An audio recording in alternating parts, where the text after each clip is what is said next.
spus nimic, după am plecat și am revenit. Dați un like să urce piesa cât mai mult. Cic, cic, am rimat cu katana, v-am tăiat. Eu sunt Mădălin, de la zero am început și nimeni nu m-a crezut.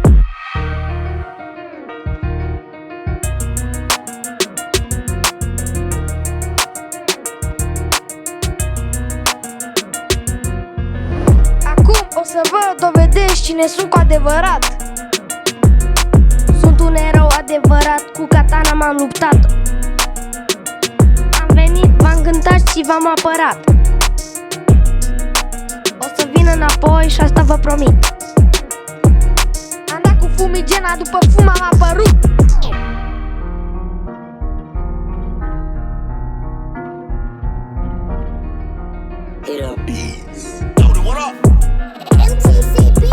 După ce am ieșit din fum, toată lumea s-a mirat cine sunt cu adevărat.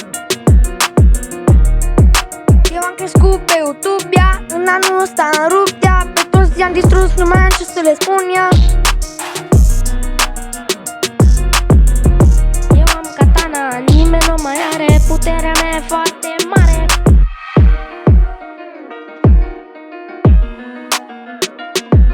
Mulțumim că ne-ați ascultat, noi acum am plecat.